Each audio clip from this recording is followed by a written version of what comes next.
Brother, I'm going run a wild Hulk Hogan. If I like get some moment, I'll make sure it's an explosion. Cause lately I've been seeing stars trying to kick out on this joy course, but it's no holds barred. Middle fingers like I'm Stone Cold. And what is good, everybody? Thank you for tuning back in to the Slapping Meat Wrestling Podcast.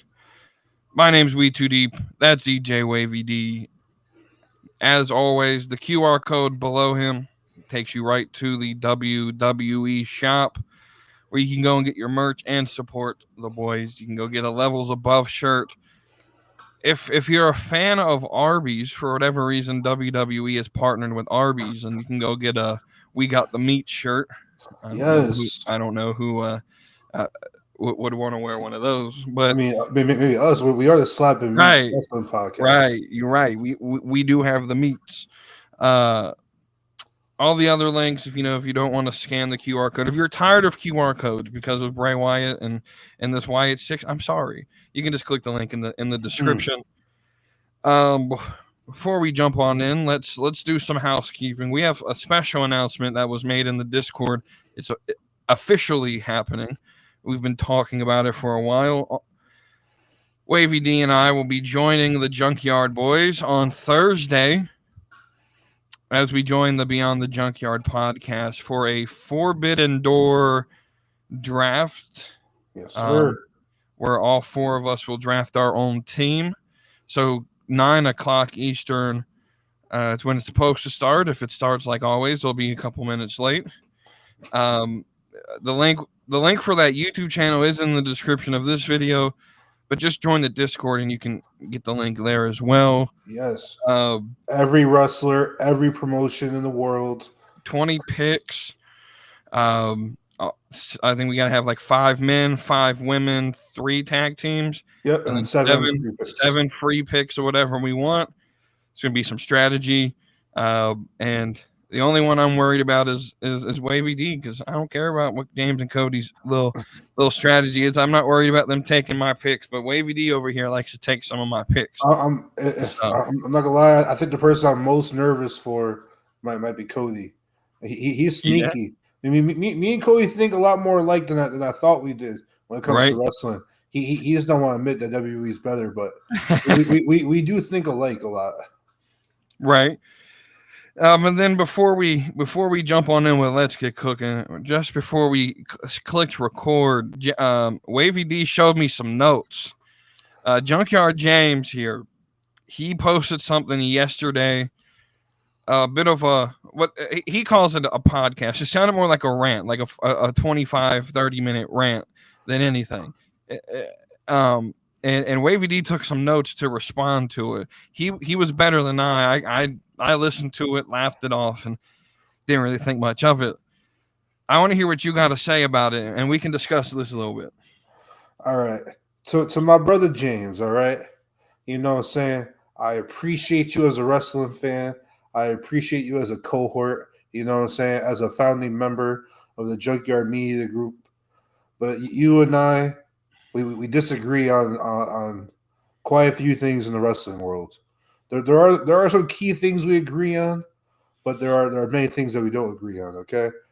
I was listening to the podcast, you know what I'm saying? I do think you are an entertaining speaker when you do get on your little rants, you know what I'm saying? When you do get a little lively, you are a very entertaining guy.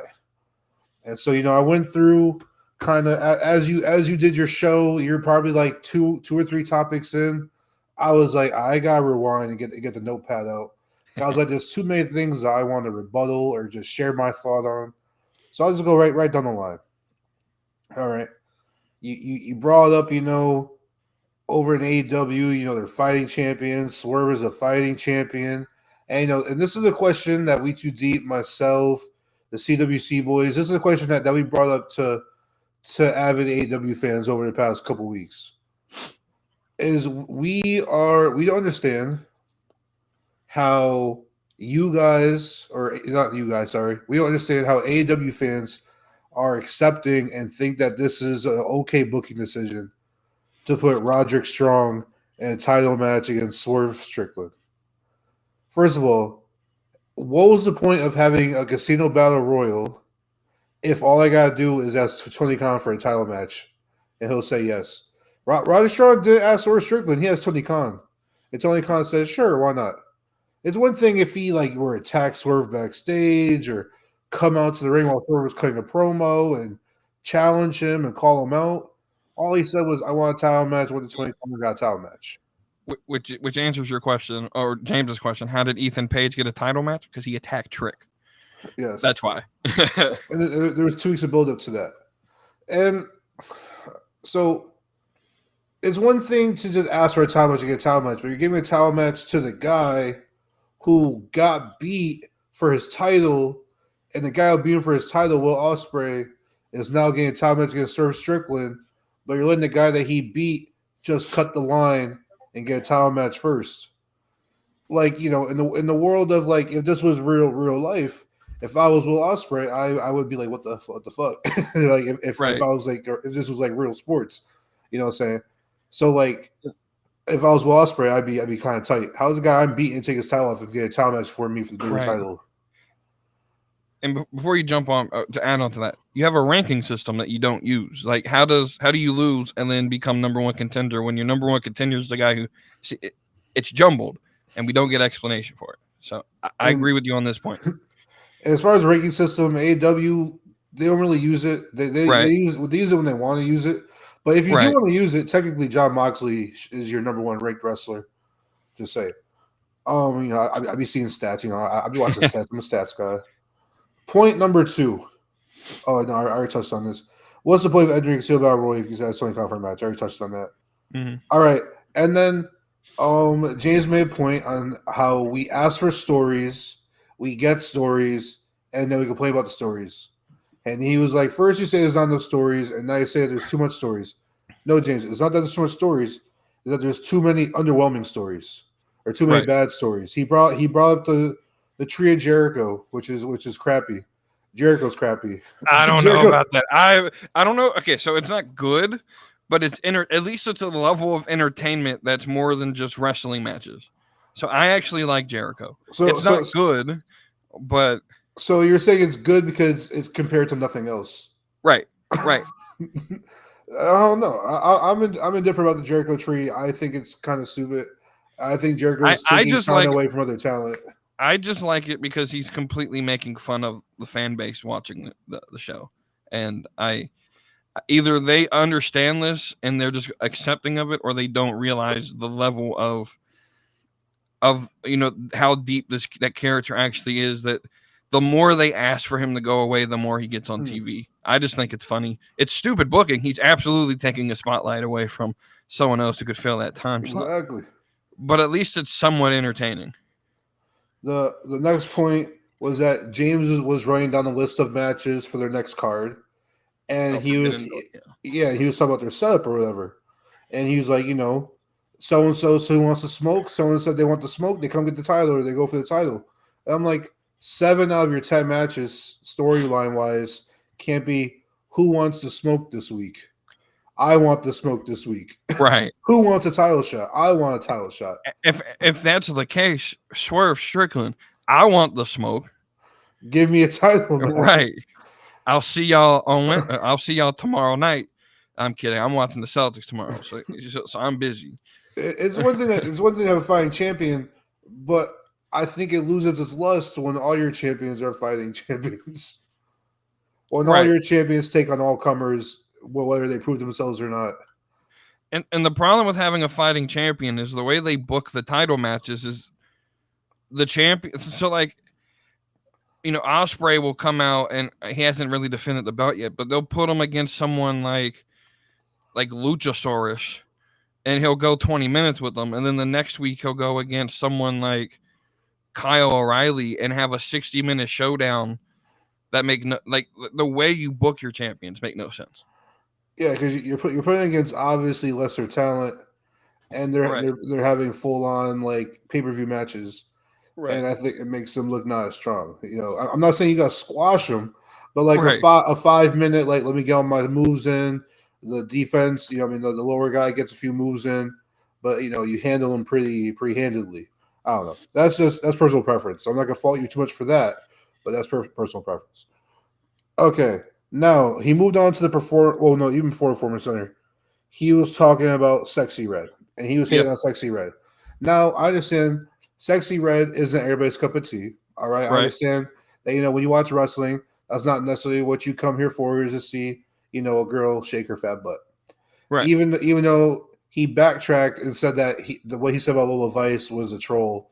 He said that wasn't serious. He was trolling about that's what's good for TV. But in rebuttal, I will say, you say you like Sexy Red, you have a problem with butt be shaking on TV, but yet your main title picture is in a lesbian love triangle. Right. And with girls kissing and motorboating. Right. And the problem with Sexy Red, I don't like her music per se, but if she's going to draw eyes to the product, I'm fine with it. I want Sexy Red versus Ice Spice in the main event. It's like out of a 2.5 hour show, 20 seconds of twerking. Right. I think you can take a sip of water, use the bathroom, come back, and you'll be perfectly fine. Check your phone for a text. You'll be good. Right. It wasn't like she was on there for like a 5-minute promo. Yeah. Like, and she wasn't taking over segments. They brought her out. She introduced the title on NXT. And then at Battleground, she had like one or two backstage segments where she congratulated the winner or whatever, and they kept it pushing. It wasn't no big drawn out like Monday Night Raw in the mid 2000s when they had a celebrity guest every week who interfered with wrestlers. Next point, James still goes on about. I still think the number one reason. Oh, sorry, he was going on about the Performance Center. Right. And how the Performance Center is not needed, is mediocrity, yada yada. My point on the Performance Center is I think that the Performance Center, the number one reason for it is just a place where wrestlers can get together and they can train and they can work with each other in the ring. So, for example, say if me and WeTooDeep, right? Say if I worked the American Indies.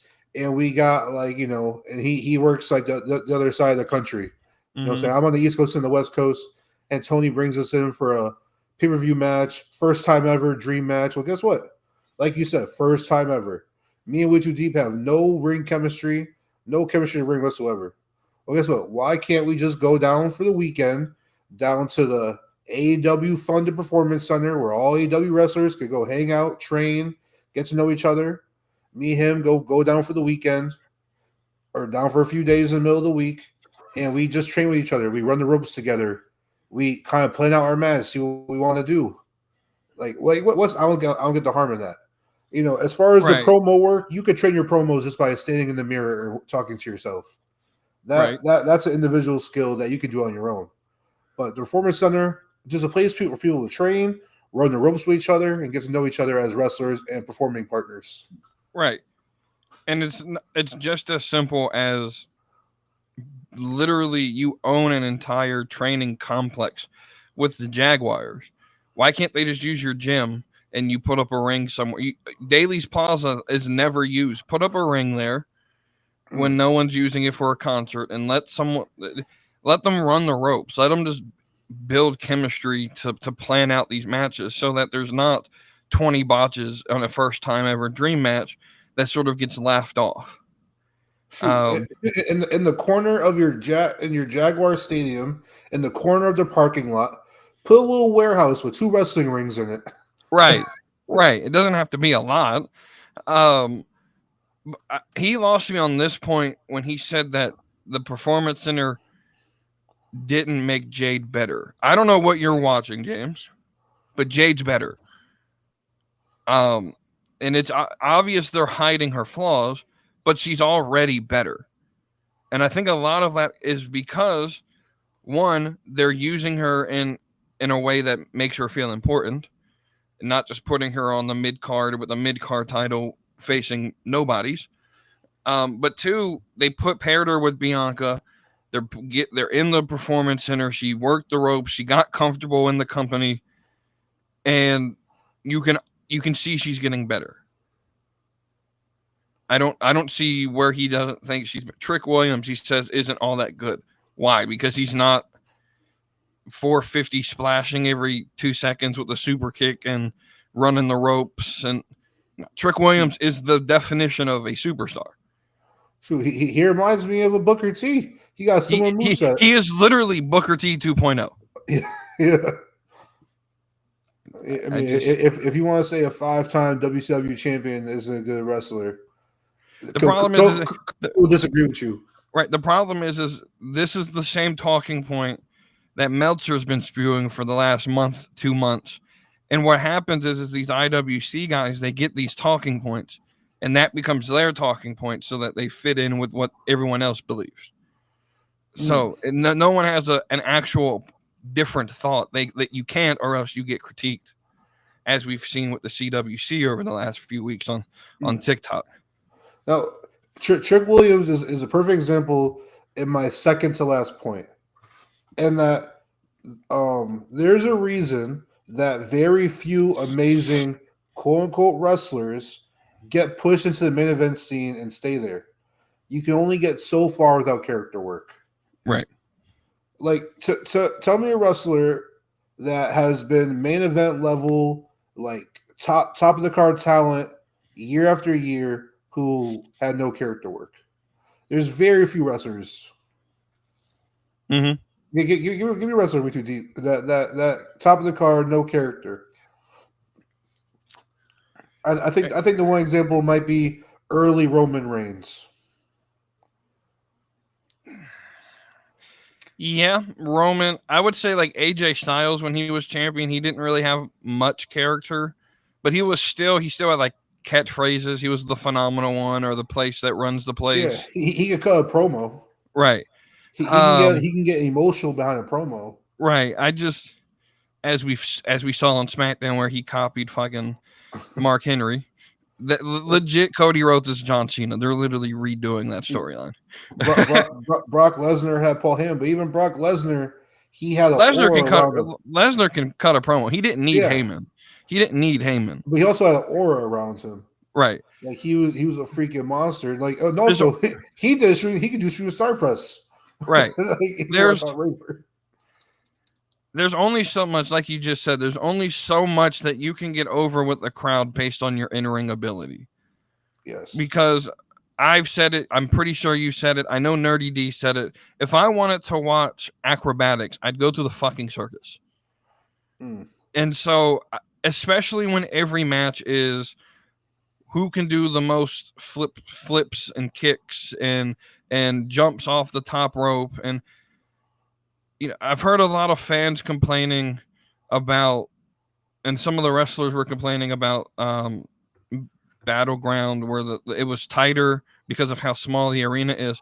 And my response was, why does every match need to go outside? Keep it in the ring. So some of your matches could have stayed inside the ring. And the problem is no one knows how to do. I feel like this new generation of wrestlers, they sort of live off of the spot. They don't know how to make memories within the ring. And so then they one up each other. And then eventually you get someone like Darby Allin who, because he's trying to one up everything else going on the show, he jumps off of, the Tron or whatever. So I think a perfect comparison of somebody who had character first and developed wrestling second is, saying a good comparison. As much as I love Ricochet, there's a reason that Logan Paul is getting pushed up the card more than he is. Right. WWE took a popular influencer / entrepreneur and turned him into a PLE main eventing talent.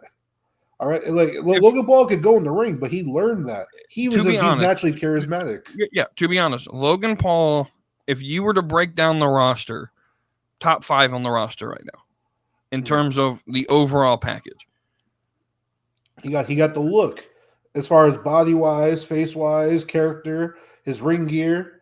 He He's been in the business for what? You want to say 3 years on and off? About 3 years, yeah. Yeah, like he had his first match with WrestleMania 38. Around there, yeah. The Miz tag team match with the whatever. Yeah. So he's had what? 12 matches, 10 matches in 3 years, whatever. Something like that. And he's already gotten more world title matches than Ricochet, who can go with anyone in the ring. But what holds him back is his promo skill. He lost to Logan Paul in promo battles in their feud. Someone else I just mentioned, like, people always wondered, well, why didn't they push Cesaro? Dude couldn't talk. He couldn't sell me on why he was important. I don't care how strong you are, how many times you can spin someone in a circle.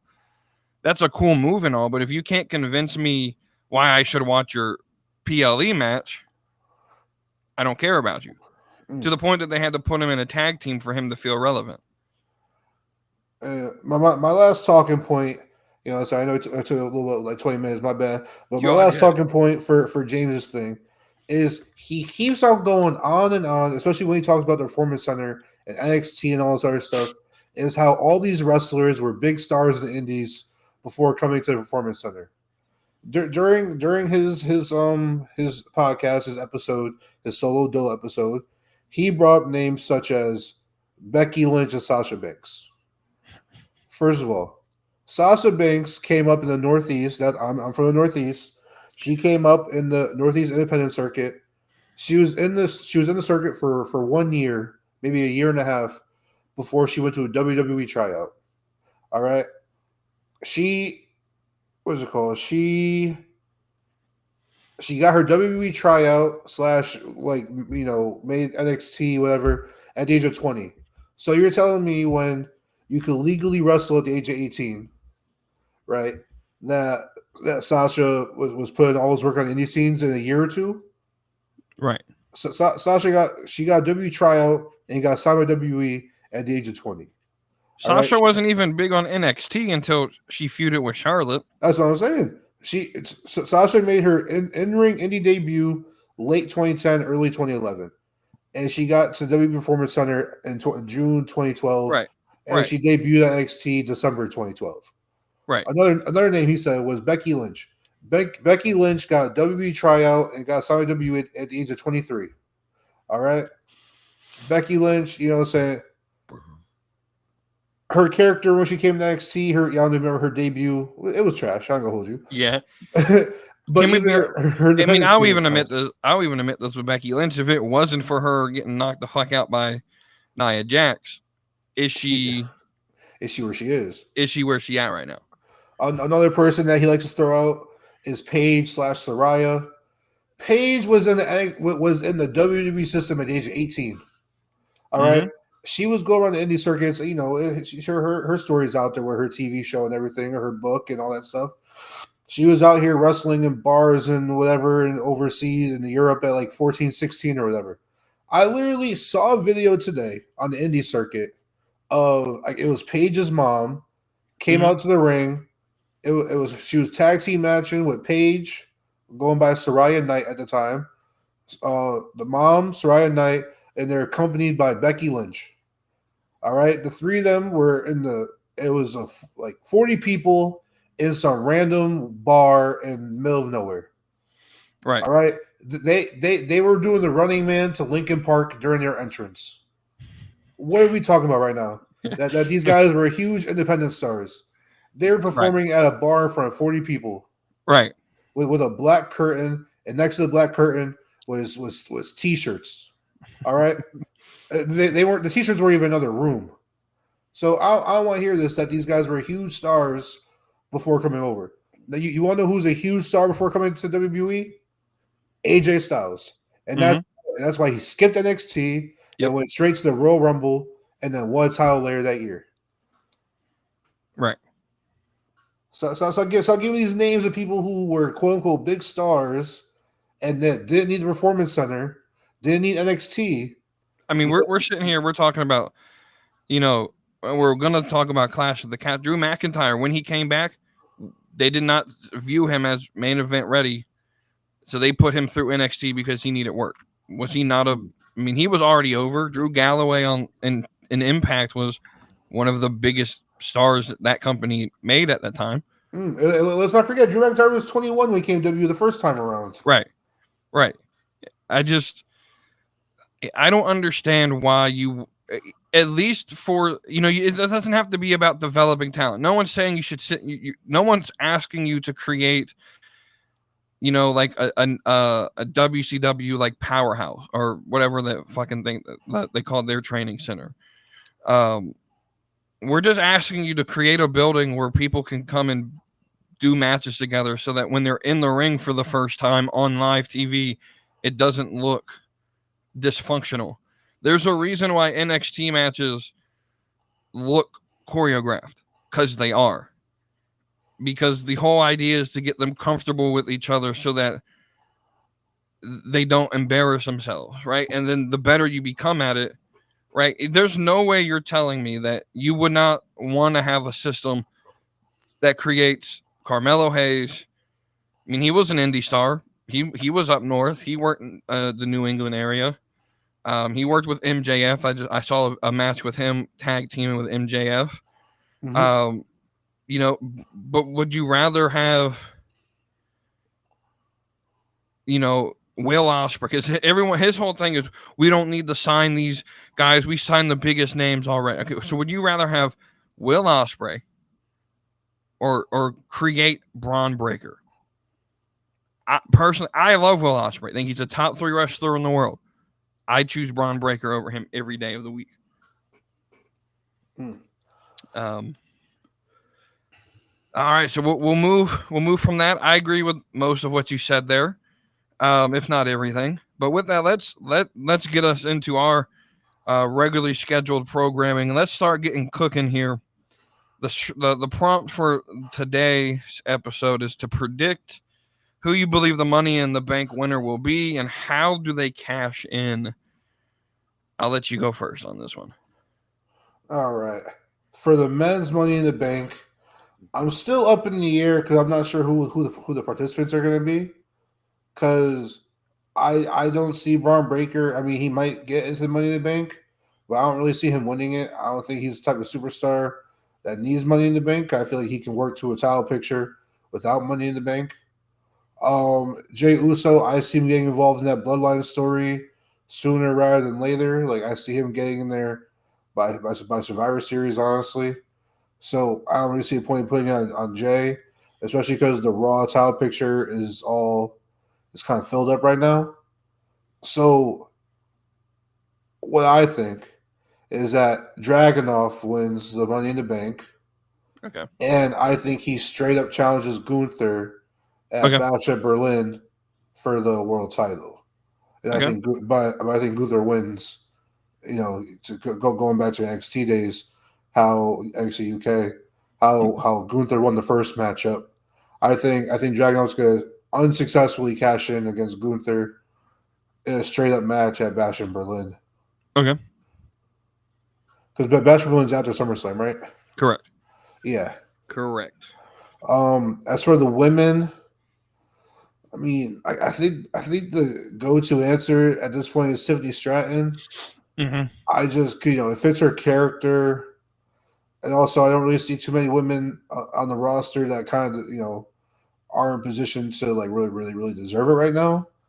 I mean, you could say Rhea Ripley returns at Money in the Bank, but again, I think she returns at Money in the Bank, not wins Money in the Bank. Right. I know some people were trying to book her into the Money in the Bank and winning it, but I think there's an easy way to return her. It's really obvious what they're doing. Yeah, like Liv retains that Money in the Bank, and then Rhea just walks out like while Liv's on the ramp or whatever, or walks out while Liv is celebrating the ring. Rhea comes out on the stage or whatever. I think that's how she returns that Money in the Bank. So I got Tiffany Stratton, and I think she cashes in on. Well, I don't want to spoil my pick later. Okay. But I think the winner of the women's match for a Clash, you think she cashes in on? Yeah. Does she hold it? Is it an initial because the women's Money in the Bank tends to get cashed in like within 24 hours all the time. So is it so it'll be longer than 24 hours. Okay.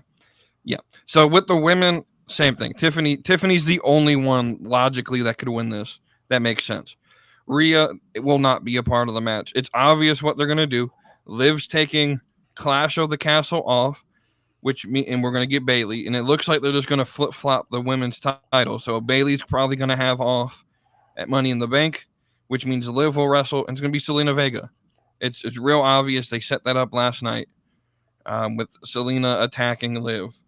And Liv retains. Dom probably comes out, interferes in some way. You know, you can get Judgment Day involved to where Dom and Finn are in the ring doing something, and Liv is seducing him, and then Rio's music plays, and boom, there you go. You set up SummerSlam. So it's real obvious there. Tiffany cashing in. I think she holds it for a while. That just screams what her character would do.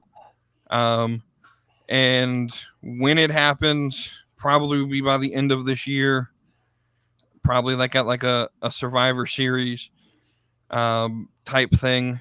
But obviously, I mean, we don't know who the champion will be at that point, but she's gonna win. I would imagine. I mean, maybe Bayley's still champion at that point. It would make sense to have a heel beat a face, but we'll see. As for the men, I'm going complete 180 different than one of the guys you said that you don't think's going to win it. I have winning it. And that's Bron Breakker. Okay. Here's why. I kind of put this in the CWC chat the other day. Bron Breakker's whole thing right now is he's pissed off at Adam Pearce for not putting him in King of the Ring. So who were the finals or who was in the King of the Ring? Who won? Gunther won. So that's important. We'll get to that in a minute. So everyone thinks Gunther was going to win, but then he won King of the Ring and got his shot. To sort of spoil alert, I think Gunther wins at SummerSlam. I think that's the easiest predictable storyline going into Bash at Berlin. I think what Adam Pearce will do is after McIntyre beats McIntyre, I believe, I don't want to spoil this, sort of spoiler alert here, I think McIntyre wins this weekend. So it'll be McIntyre versus Gunther at SummerSlam. And then after that, Gunther's going to win at SummerSlam, and then Adam Pearce announces that Gunther's challenger will be determined by a number one contenders tournament, in which Dragunov wins. But Dragunov is only in because Adam Pearce blocked Bron Breakker. I don't like this idea that because Bron Breakker's Money in the Bank, he can't be in the tournament. But Adam Pearce is starting to, suspend Bron Breakker for all of his having or whatever, kicks him out of the tournament. He's not a part of it. So Dragunov wins. So now we're at Bash at so after Dragunov wins the tournament on the Go Home show or the Go Home Raw leading into Bash at Berlin, Bron Breakker attacks Dragunov in the ring, which leads Adam Pearce to come out and suspend Breakker again to where he can't be in the building at Bash at Berlin. What this does is it's supposed to then all the fans say, well, Bron can't be here. He's never going to cash in. We get a clean match at Bash at Berlin where Dragunov and Gunther can just tear the house down like they did in NXT UK. Clean finish. Don't have to worry about it. Gunther retains. I agree with you. I agree with you there. Gunther's going to retain. So Gunther grabs the belt, just went through this slugfest, slobber knocker type match. He's holding the title. He's staring down the hard cam. The logo comes up in the corner. We think that the thing's done. All of a sudden, the crowd starts going wild. Bron Breakker jumps the barricade and hits Gunther from behind with the briefcase. Hands the referee in the ring. The briefcase bell rings. 1, 2, 3. Or bell rings. He runs the ropes like he does. Spear. 1, 2, 3. Bron Breakker's your champion. But I have it set where Cole and Graves are like, he's suspended. Does this really count? leading into the Raw after, in which we find out that Bron Breakker is the champion. But Adam Pearce doesn't like it, and Adam Pearce, you could set up a storyline there where like Adam Pearce is trying to discredit his title run. We find out that Breakker's like paying off referees or whatever and officials to get him unsuspended. Have some sort of storyline there. Oh yeah. So yeah, Breakker. When I think does he need it? Can he fight himself in? Sure, but I think what's a better way to end Bash at Berlin than to get back at Adam Pearce for not putting in any of the tournaments by beating the two guys who won the tournament, by destroying them, Okay. and so that's how I look at it. Probably not what's going to happen. Other people at play, Logan Paul, I've heard maybe a potential winner. I don't think he needs it. I think his star power alone can give him a title match if needed. Well, it also gives him something to carry around where he doesn't have to be on TV. Right. I agree. So it'd be interesting for that. I like the idea of Dragunov winning it with a failed cash in. I'm not a fan of Jey Uso winning it, to be honest with you. Same. I'm with you. He needs to join the Bloodline story. It makes the most sense. They're just waiting to play it out until Roman returns next month. That's what I believe. But with that, speaking of Raw, let's talk about this, last night's episode. So overall, what were your thoughts overall on Raw? Let's see. So I might have missed a segment and a half because I started watching Raw at my grandparents' house. I was watching my grandpa. Right. And then after which match was it? I forget. After one of the matches, I drove home. So I missed like roughly 20 minutes of the show.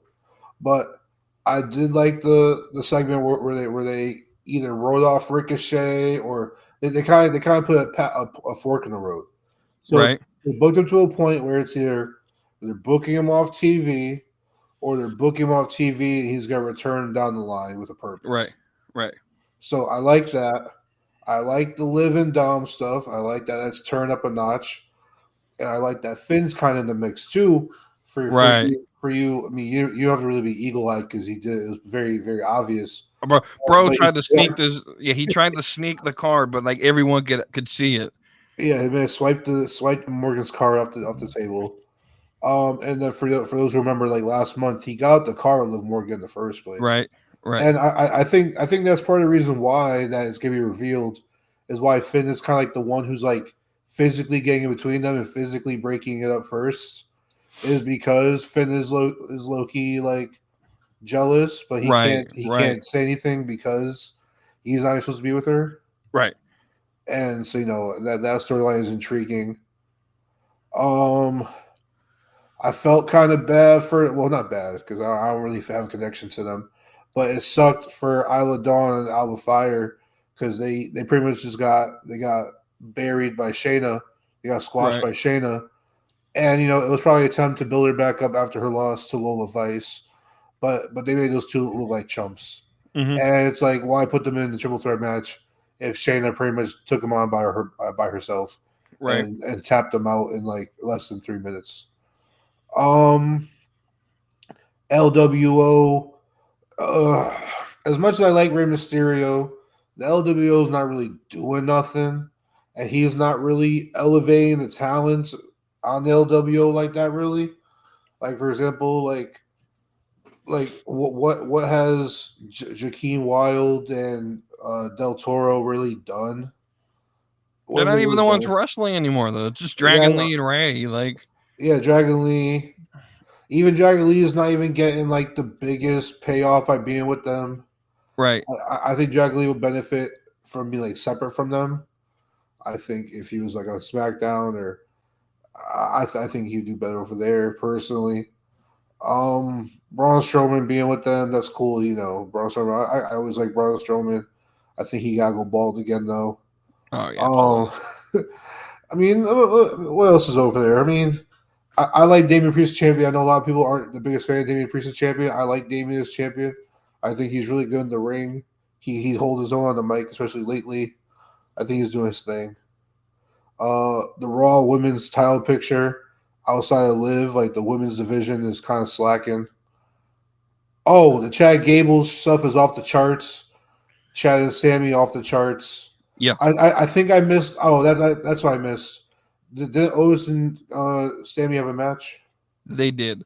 So hey, how'd that go? I missed that. Yeah. Right. So to be honest with you, I fell asleep during this. That main event. It's just hard for me to sit through the whole 3 hours, and it sucks because I'm always missing Damian Priest's match because he's always main eventing the show.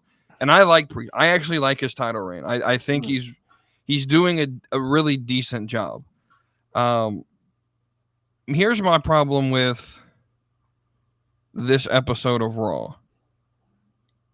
It was your go home show, and to me it focused on a lot of people that weren't even on the PLE. Okay, yeah. And so a majority, which is fine. I think a lot of that just has to go with my mindset of how Vince has always run it, where the go home show was sort of just tying the knot on the bow of why I should watch the PLE. Triple H is seemingly trying to, book not just for this PLE, but he's booking for Money in the Bank as well, and he's booking long term rather than just week to week. Yep. And so it's going to take some time for people to sort of, grow to that. At least for me to grow to that style of booking. Overall, though, I thought the show was pretty mid, to be honest. Outside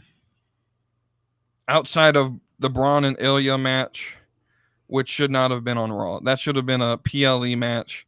Deserved a lot more. I understand what went down with it. The biggest real story that came out of this, though, like you mentioned, was what's going on with Ricochet. And so that's where I really want to focus is, the title of this episode is Will Ricochet Leave? Oh, it should have been Cry Me a River. That would have been funny. But will Ricochet leave, and is it really that big of a loss? I want your take on this first. I'll give mine, and then I'll let you respond to my thoughts. So, I feel as far as Ricochet is concerned from his point of view, it's kind of it's a tie. I don't know if I would call it a win-win, but it's a tie. Either he stays in WWE and he has the potential, if he can capitalize on a storyline, he can get pushed up the card a little bit. But there's just too many big-time players on the Raw brand right now that I just don't see much for him right now. So he can stay being a staple on weekly television and wrestling in like roughly 3 or 4 pay-per-views a year, PLEs a year, or he can go to AEW and put on amazing matches. You know what I'm saying? Maybe he can win a title over there. I'm not sure. I mean, I in your eyes, I'm not sure how prestigious you hold their titles. Right. But he can go over there and be a title holder, whether it be a TNT championship, which I think would definitely be like a down. Let's go. Like it would definitely be counterproductive. So where like you're hanging out in the mid card title picture WWE, but you go to a smaller brand and you're a mid card title there. So I feel like AEW is only successful if you win the world title in AEW. That's the only way I see being successful. Of course, go over and have your great matches. Have matches with Ospreay and Omega when he returns. Maybe a match with Danielson before he retires. Outside of like the Lucha Libre matches, who over in AEW are really worth to wrestle for Ricochet? So you got your Will Ospreay, you got your Bryan Danielson before he retires, hopefully. Right. MJF, I guess, but like, who really over in AEW are you like dying to wrestle? Right. That wouldn't just be Lucha Libre, because they got the Lucha Libre guys over there. But I'm sure if you wanted to go wrestle in a in a lucha indie scene. I'm sure Triple H would give you a pass to go wrestle some matches if you really want to do lucha libre. But who over there, besides the top 3 guys I named, are you dying to watch Ricochet wrestle against? Right.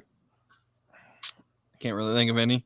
I mean, obviously, like you said, Ospreay, Danielson, maybe put them in some sort of tag match against the Young Bucks, but I don't really know if that's like must-see TV. Maybe a cross-promotional match with Zack Sabre Jr. Right. I just... even casual guys don't know who that is. I only know that right. because it was my match of the year last year. I really... To be honest, the only reason I even know who Zack Sabre Jr. is because him and Seth Rollins had a little Twitter feud like in 2018 about who was the best wrestler in the world. I don't know because of the match with Danielson. Right. And even then, like I've seen Zack Sabre watching some of New Japan's like Wrestle Kingdoms. He's not that impressive to me, to be honest with you. He's no different than anyone else that wrestles the British. Like him and Ospreay are practically the same to me. So my thing with Ricochet is this, and this may be the only time I agree with something that comes out of Dave Meltzer's mouth, because he agrees in my line of thinking. The way they wrote him off, whatever way they wrote him off, it traditionally in wrestling was that's not how you write someone off if they're leaving the show. That screams write him off for triumphant return. I feel, and I don't know if this is true or not, but the idea that WWE really focused on the idea of Sam Irvin being his fiance, this may be, hey, they're about to get married and go on their honeymoon type thing. Okay. Is what some people that I've seen suggested, that this just might be like them taking time off to go get married. Whatever it is. I don't think Ricochet is leaving for 2 reasons. The first was he mentioned in the little promo with Dragunov that he wanted to go back and fight him. Yeah. Now, granted, I get that was before he got attacked by Bron, but even still, you plant that seed. If you're writing him off of the show for good, I don't think you plant that seed for the fans to have hope for. Yeah. And then Sam Irvin being a part of this whole storyline. I get they're in a relationship, and they've mentioned it on screen before. I just don't think that you would have Sam Irvin be a part of it if Ricochet's just being... And you wouldn't make it the main part of your show. Yeah. I mean, at least traditionally in wrestling, if you're writing someone off and he's saying goodbye, you're really risking, Ricochet, pulling, was it Lex Luger, where he got written off of SmackDown or Raw on Monday and was on Nitro because it was taped or whatever. Yeah. Is the same. Like, you're really risking running into something like that where Ricochet shows up on Saturday. Oh no, it was Rick Rude who was on. It was Rick Rude. Yeah. He was on the both shows the same night. I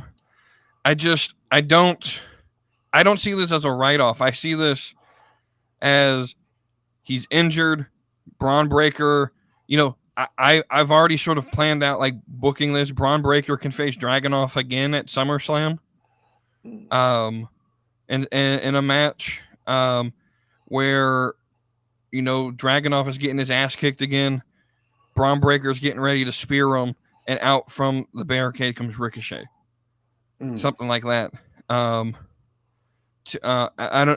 I just feel that that's where that they put too much focus on a storyline. They didn't tie the knot and wrote. They didn't really write him off of TV. There's still a wide open, like this is just a cliffhanger. We're waiting for the next episode. Yeah. So, it's going to take some time. Obviously, they ambulanced him out of there. He'll come back. Whatever is happening in between, whatever's happening behind the scenes. My main reason is this: WWE's definitely feeding false information, and it's weird that it's Fightful that's doing all the reporting. I feel that they're purposely trying to make Fightful look not credible, not reliable. And I think Triple H has a beef with Fightful.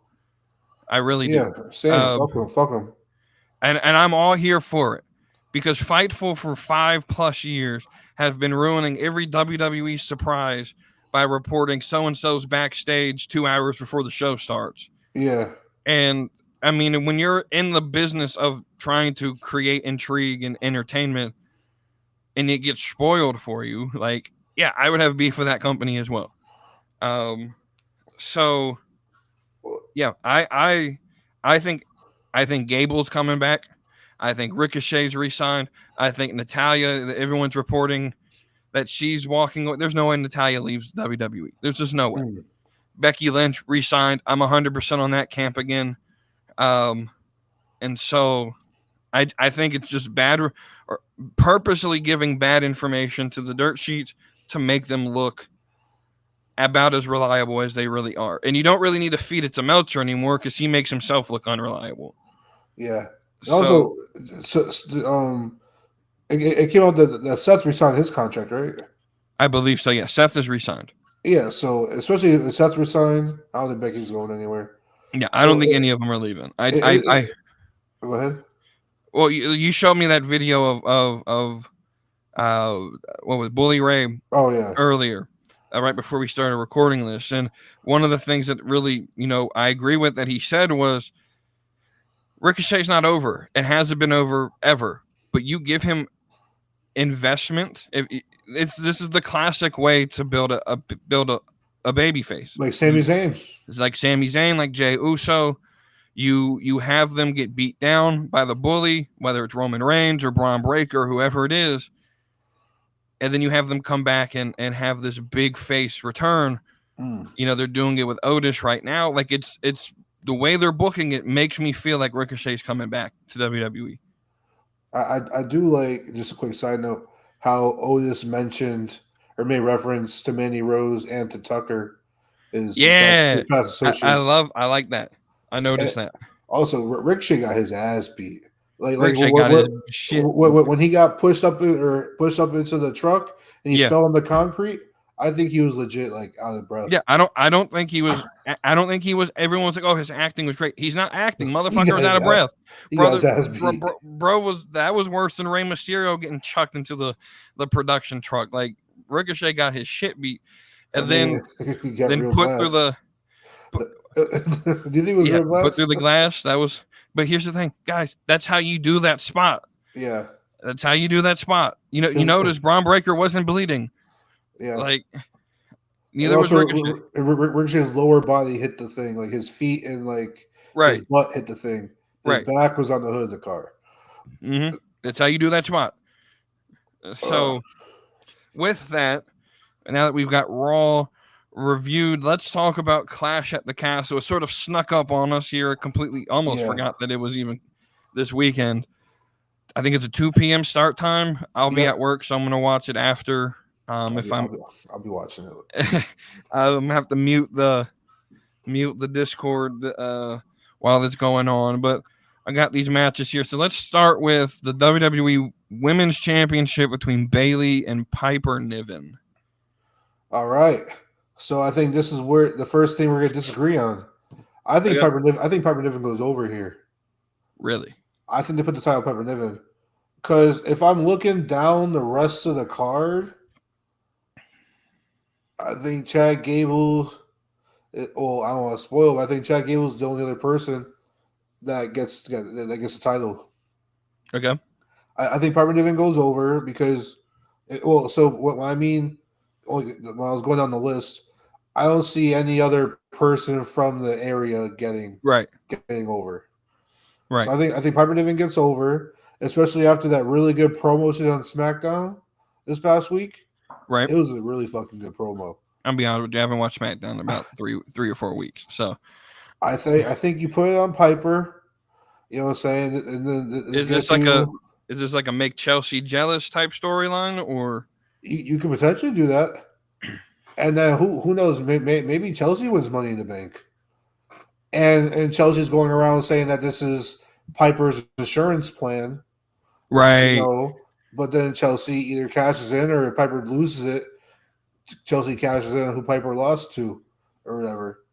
I think Piper can really go over here. She's been grinding in WWE for the past however many years, since 2017. She says when she was in the Mae Young Classic, and this is the first real chance I've seen her get. I think Piper, what sucks is because with SummerSlam around the corner, SummerSlam, you kind of want to put your top stars in the picture, and that's where you book your top stars on SummerSlam. Right. So it makes it a little less likely. But I'm predicting that Piper Niven is the dark horse to walk away with the title. That's interesting because I don't think she stands a chance. I just personally don't. I think Bayley does win. Obviously, the way that wrestling sort of just books their matches in general, she's going to put in some offense against Bayley. But I think Bayley's going to retain, and I think they're setting up I know we've had this match before. Charlotte's coming back. Charlotte versus Bayley at SummerSlam, I believe, will be the match. And I hate it because that's been done like 20 times already. But you put your biggest matches, your biggest money makers, and when Charlotte does return, she's going to be in the title picture. So I would rather see Charlotte versus Bayley because that at least has a chance to where Bayley can retain. Whereas if it's Charlotte versus Piper Niven, Charlotte's winning the title.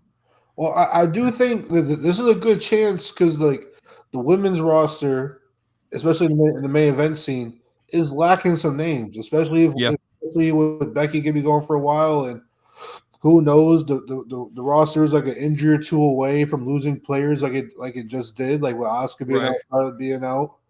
And I think this is a good chance right here for WWE to push a new talent and get some bigger names on the women's side of the roster. I think you give Piper Niven the win here. Maybe at SummerSlam she upsets Charlotte, or maybe Charlotte doesn't even come back until after SummerSlam. I just think this is a great chance to push Piper Niven and create another star. I don't hate it. If it happens, you should put money on it and you'd be a billionaire. Because I don't think there's any good odds for Piper Niven winning this match. We'll move on. Women's tag team titles. It's Jade and Bianca versus Alba, Fyre, and Isla Dawn. And then Shayna and Zoey, if I'm correct, right? Yep. Yep. Who's winning here? So I have the champions retaining. I think this is the easiest one to predict. Yeah, I think champions retain. I think they pin either Alba or Isla. Yeah. And then I think we possibly get Jade Bianca 1-on-1 versus Shayna and Zoey at SummerSlam. Yeah. Because if you think about it, they both Zoey and Shayna just beat Isla Dawn, whatever, this on Raw, and then Jade Cargill and then won the triple threat match. And then you can still run the Shayna and Zoey didn't get pinned thing. And then they get the 1-on-1 match at SummerSlam. And then maybe, who knows, maybe you put them over at SummerSlam. Well, I would put Shayna and Zoey over, and that's how you start the destruction of Bianca and Jade to where we get them at WrestleMania. Intercontinental title, Sami Zayn versus Chad Gable. Oh, this one's a toss-up just because WWE likes to nut ride Sami sometimes. Well, we're also moving into Money in the Bank, which is in Toronto. Yeah, I know. That's what I'm saying. What do you do with Sami if you lose the title here? Right. I think I want to say Chad Gable wins it. Like Chad needs to win it here, because that way, if Chad wins it here, and then he's like, I did it all by myself. Yeah. Always feels left out. Always like sees his true colors, and then you get Chad versus Otis. Or maybe at SummerSlam, you get Chad versus Otis versus Sami. So what I'm looking at, I have Chad winning with Otis sort of. I don't think the turn happens here. I think a lot of people expect Otis to turn on Chad. I don't think it happens here. I think it happens at Money in the Bank because I think Chad wins the title, and then Sami's going to ask for a rematch because Otis gets involved some way. So now you have Sami in Toronto fighting for the title against Chad. I think Chad retains, but it's because Otis interferes and attacks Chad Gable. And that, so you can build, but Sami's okay sacrificing himself to help Otis type thing, where Sami's not going to. But if Otis turns on Chad, would Sami win at Toronto? Technically, Sami would get the win, but he wouldn't get the title because it's a DQ. Oh, it needs to be a DQ finish at SummerSlam. Yes. I mean, Money in the Bank. Yes. Okay. And then, so that leads at SummerSlam, Chad versus Otis. Shit, you could put Sami Zayn as like special guest referee or whatever you want to have. Sami in the corner of Otis, whatever. But Otis wins at SummerSlam. And that's where you get your big payoff for the storyline. Though I kind of want Chad to have a longer run than just a month. Well, I mean, he'll technically have 2 month run, right? He'll 2 months, yeah, technically 2 months, yeah. Because he'll win it and then he'll retain that Money in the Bank or whatever.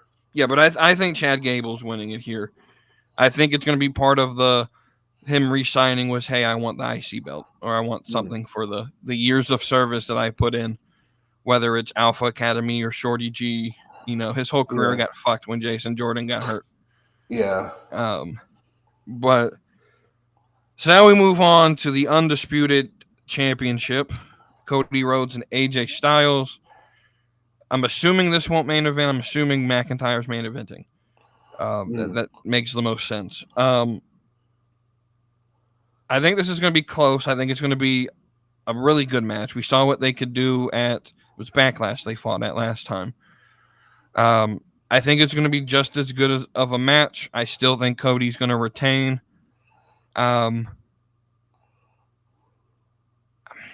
think this goes second to last or opens the show? I don't think it opens. I think Bianca and Jade are going to open. Oh, I think Bayley and Piper are going to open.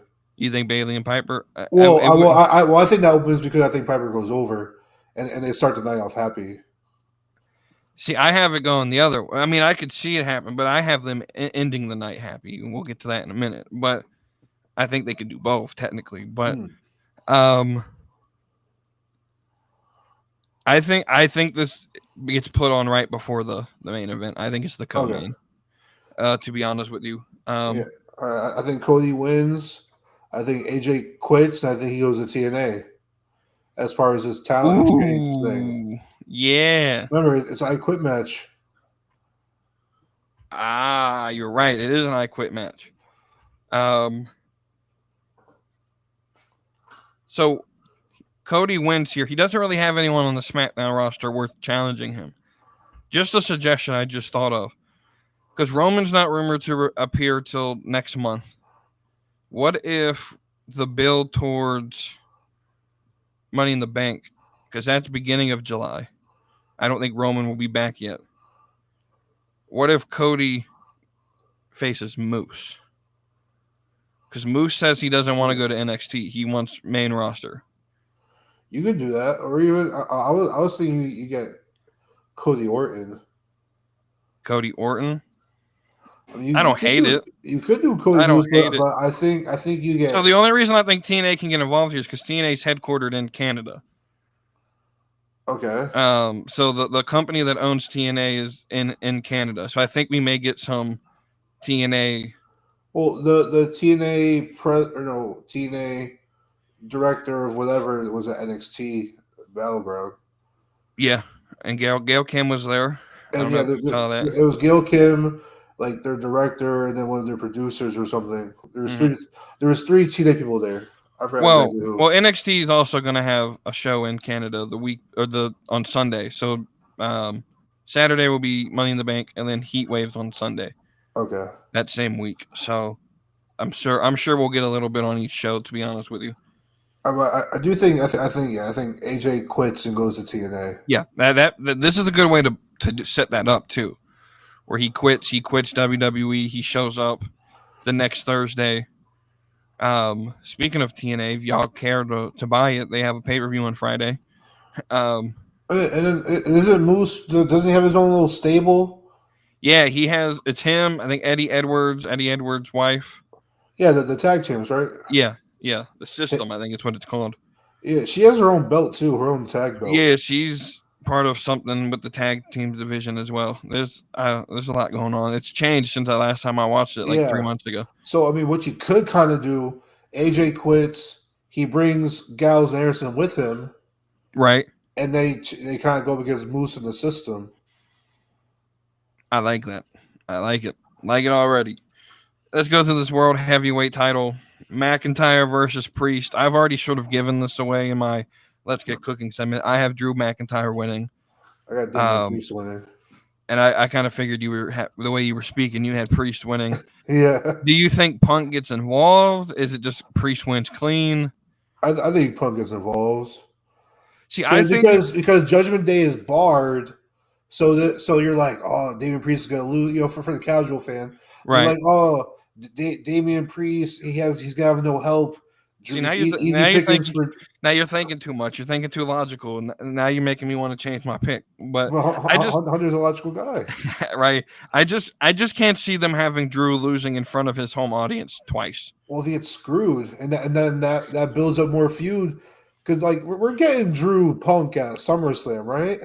I would assume so, but I feel like you could still do that without. I feel like it's better without the title. Because it's basically then just playing into what you did last time. I mean, technically, we got Solo Sikoa at Clash at the Castle. So, where he screwed McIntyre the first time. So, I just feel that's a little cheap to me. I wouldn't do that to Drew if I was booking the show. I don't know. So if Drew wins, right? Right. So then you're booking it Drew versus Walter at SummerSlam. I mean Gunther. Right. I think Money in the Bank can be Drew versus Punk. I don't think we need Drew versus Punk at SummerSlam. I think the bigger match is Drew versus Gunther. I don't know. I think. So what I'm saying is, SummerSlam, you bring out all the stars and you try to get as many stars as you can. So I'm thinking you get Drew McIntyre versus CM Punk. You get like Walter versus Bron, like you said, or Walter versus Dragon, or no. Oh no, sorry. Walter's gonna face Damian Priest. Yeah, so you got Drew versus Punk. You got Gunther beating Damian Priest at SummerSlam. Yeah, so you finally get the title on Gunther, because if you give it to Drew McIntyre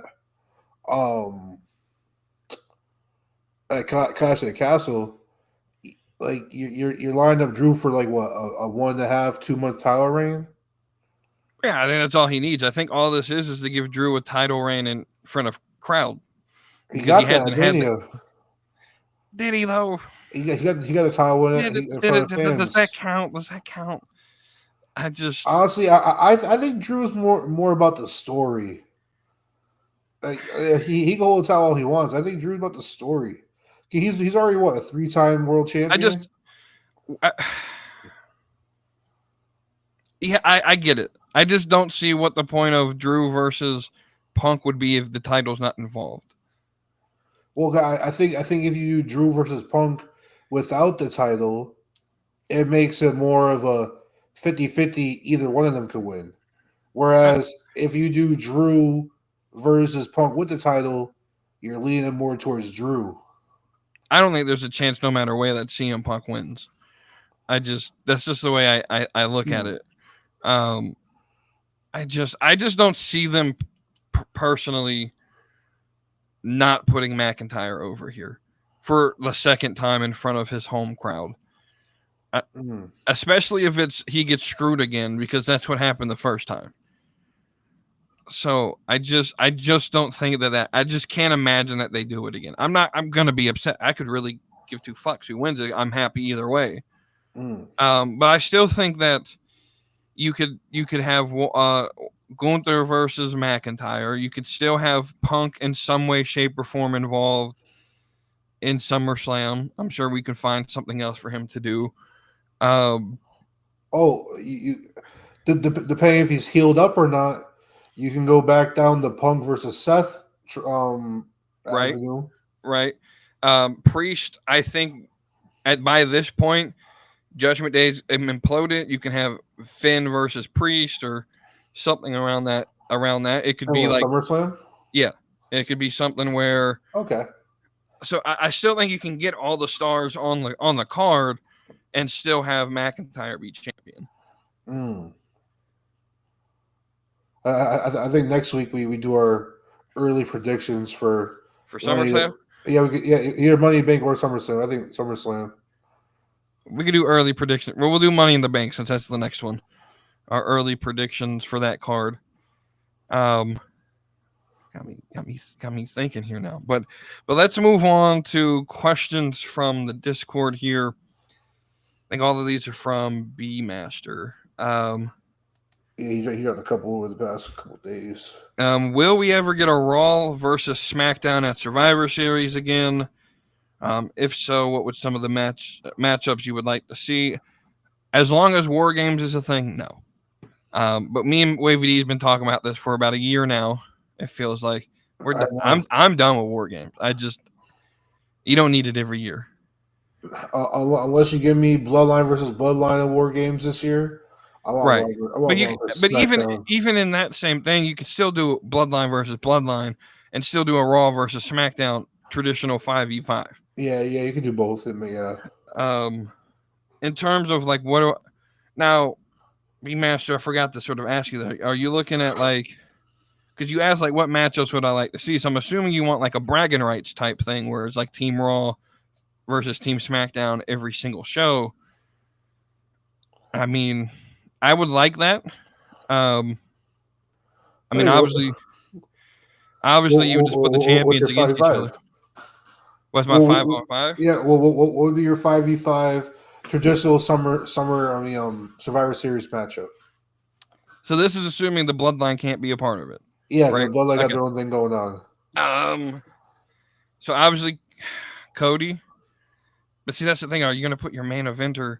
So I would have your two champions be like match? Team captain. Well, I would have them be team captains for the 5v5. And so it would be Cody. Let's just say he's still champion. And at this point, it would be Gunther. Well, I'd rather say Gunther versus Cody in their 1v1 match. You would rather that by itself? Okay, so let's take them out of it. Okay. Team Aldis versus Team Pierce, and they're fighting. So they're one of the they're one of the wrestlers. Let's see. Aldis will have, I would say, Kevin Owens, Randy, LA Knight, and then one more. Who else over there? Yeah, you have to throw one more oddball in there, like a heel maybe.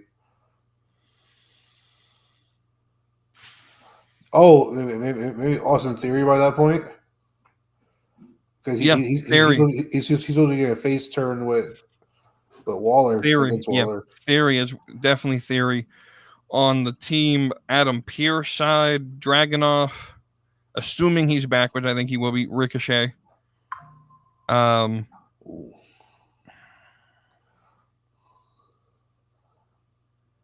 Chad Gable. Do I put Breaker's part? No, Jey Uso. Well, no, he's gonna be in the Bloodline. Fuck. Sheamus. Dom Mysterio. Yeah, put Dominic because that's about all. Nah, seriously, we have Pierce, Dragunov, Ricochet, Dom, and Dragon Lee. Okay. I think he goes the more flippy style with all of that. Small. That's a small team now that I think about it. It's like almost all faces. Is it one team? I forget. Is it traditionally one team is a little more heelish, or is it almost like both teams are 50-50 almost?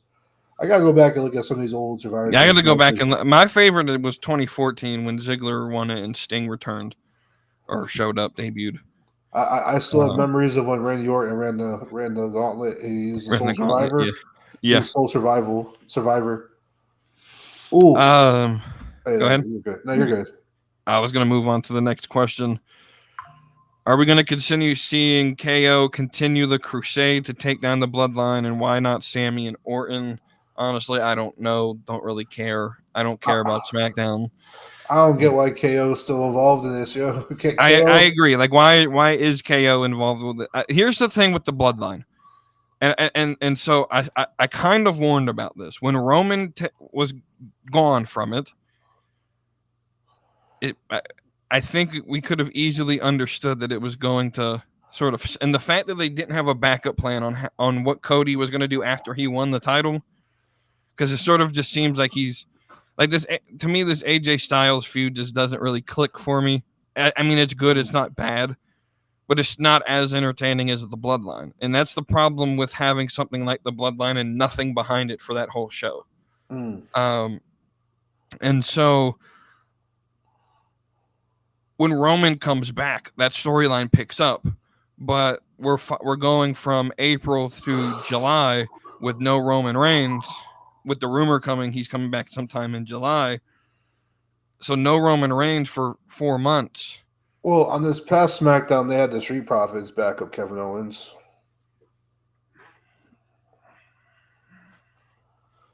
That doesn't do much for me, I'll be honest with you. I know, I'm just saying. Yo, when does Montez Ford get his solo push, bro? At this point, it doesn't seem like that's ever going to happen. It should. How about this? Let's put him as part of Team Aldis. Let's take out one of the other guys. I don't know. He should be like fighting for the U.S. title, but instead take out Theory. Put Montez Ford in there. I like that idea. Yeah. I don't know. I don't think they had a plan. I think their entire plan was, let's hope we can get through 4 months without Roman Reigns, and then we're going to put him back in it. I think we're getting Cody Roman versus part 3 personally at SummerSlam. And then Roman will take care of the bloodline leading into War Games. And then are we going to wait till Roman returns to bring back Jimmy also? I guess that's what the plan was, because I don't know where the fuck he's at. It's like, I mean, I know he got beat down, but like not like a month-long beat down. Like, what are we doing? Right. Right. I don't know. For some reason, I feel like someone else submitted a question today. They did. It was B Master. He submitted after you put the episode name. All right, let me pull that back up. He said, "Who would be a good replacement for Ricochet?" Okay. This is assuming Ricochet is leaving. I don't.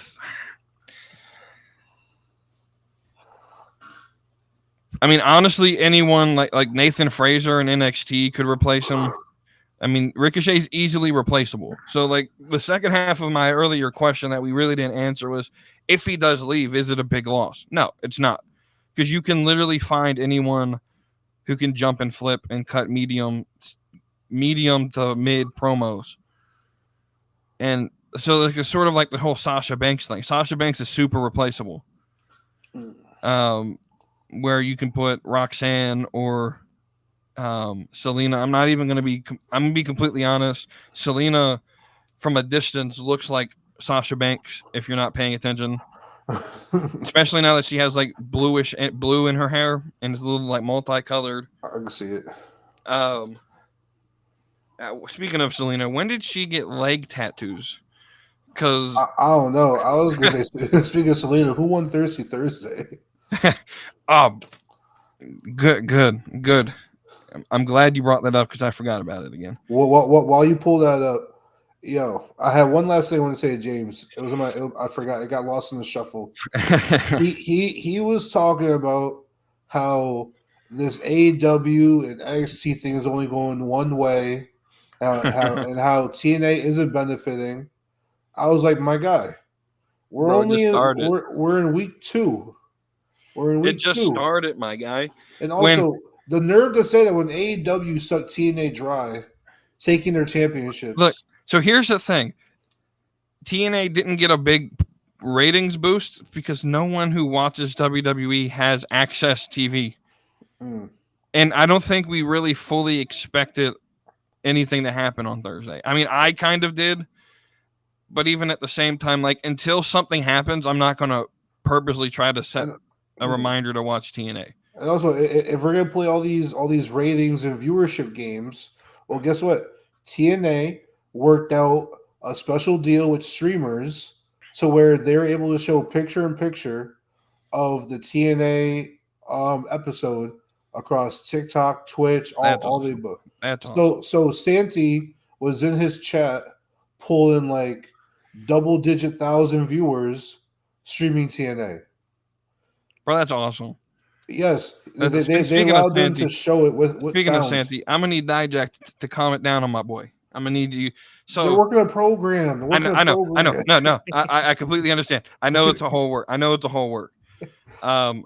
Significantly I serious. like this. I like this. Like WWE allowing these big content streamers to promo battle with their wrestlers. This is great. This is how you market the program. Because Santi's, I would say, the biggest content creator on TikTok.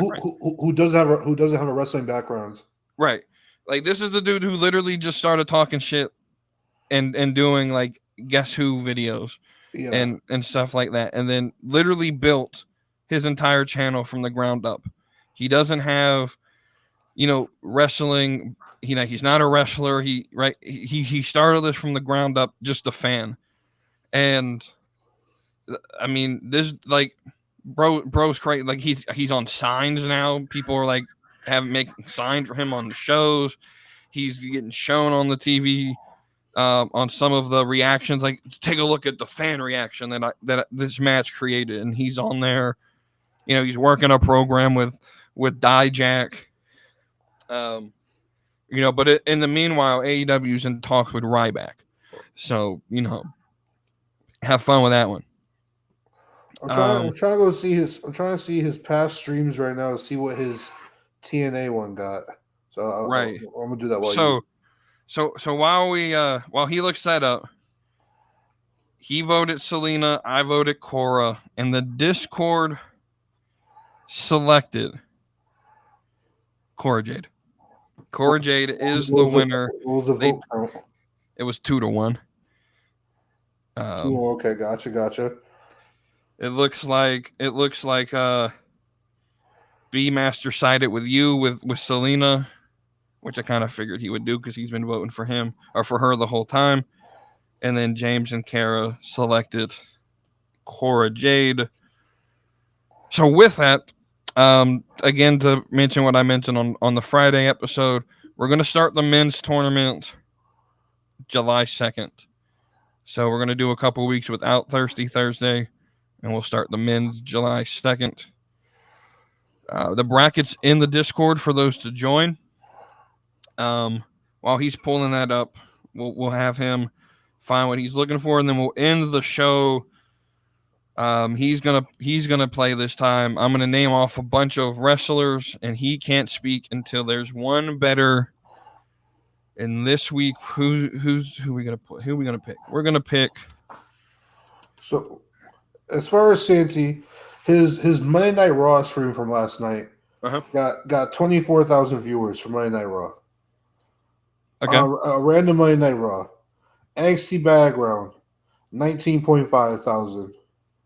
His TNA 20th anniversary was 18.5. This YouTube or TikTok? This is Twitch. This is Twitch. Okay. These are Twitch live streams. Like this man is just cooking. Like he's pulling, like his King and Queen of the Ring PLE. He had 39,000 views. Like he's pulling numbers. He's a big time streamer. He's the top dude right now. He's the top. So we're gonna play this game here. WavyD can't speak until I name a wrestler that is better than. We're gonna pick. We're gonna do Prime Adam Cole. I'm talking NXT Adam Cole. Okay. All right. So let's name. Start out with Eddie Kingston. Sami Zayn. Kevin Owens.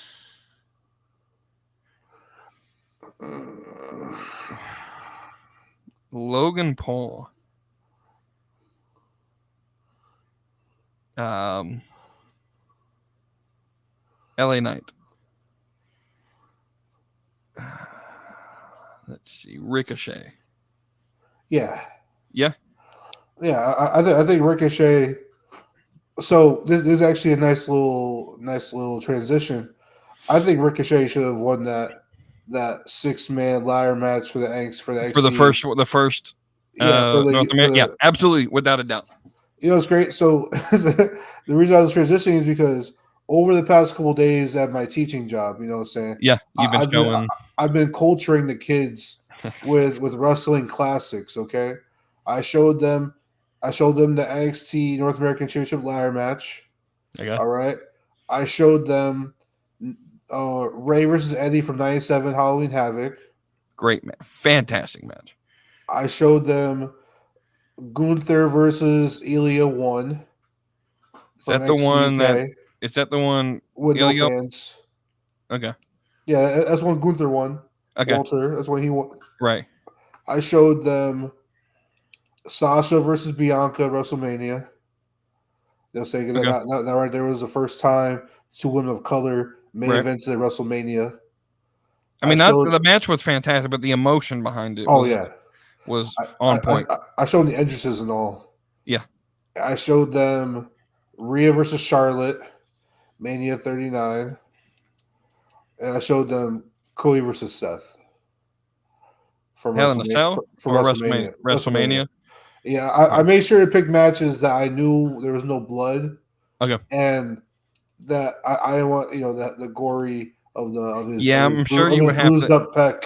Right, I'm sure you would probably need like permission slips or something. I picked the Gunther versus Ilja match for my bad kids who just fight all the time. That way they wouldn't cry about it. They were invested, bro. You know how just smacking each other. You know how crazy it would be if you just started like. I mean, obviously you can't like record the kids like reactions like face to face, but like just like the recording their sounds, yeah, while they're watching it.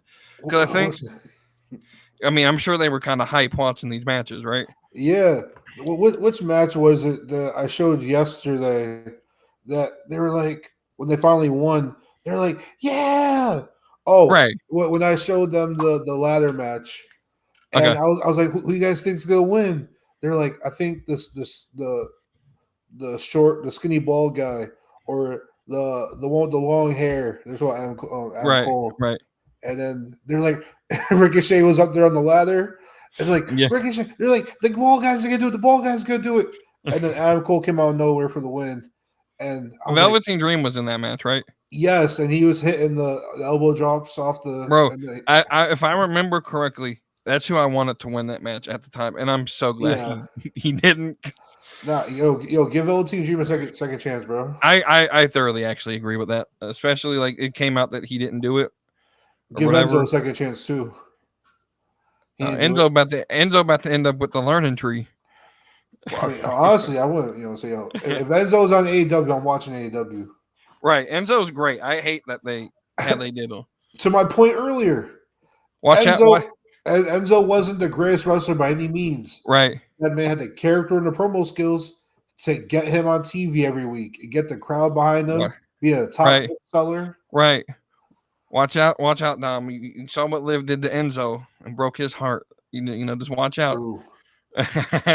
Also, so speaking of breaking hearts, this Thursday when WavyD wins this Forbidden Door draft, I'm breaking James and Cody and WeTooDeep's hearts when I walk out victorious. Look, I need the audience to tune into that episode because we voting. We're gonna have a vote at the end of the episode in the Discord. I'm sure James can make Cody's and his little graphic. I'll make your team and my team. We'll put them up there, and we'll see who the Discord thinks has the better team. What brand are you picking? What brand is your show? I don't know yet. I mean, obviously, like I would be NXT, but I mean, if we're going all time, I'm about to be Velocity or something like that. Ooh, nah, I'm TNA on Spike. Ooh, what the good TNA? Yes, prime TNA, like everyone calls it. Right. Well, with that, that is another episode of the Slap and Meat Wrestling Podcast. Don't forget to watch Thursday, 9 p.m. Link will be in the description here and in the Discord.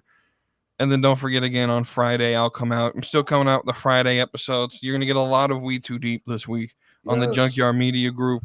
Thanks again for watching. Like, share, subscribe, share with all your friends. And we'll see you on the next one. Mm-hmm. Brother, I'm going run a wild Hulk Hogan. If I like get some moment, I'll make sure it's an explosion.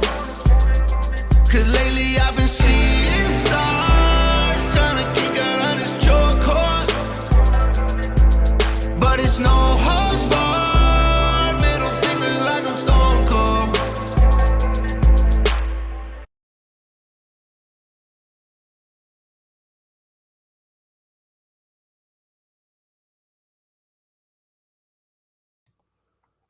I do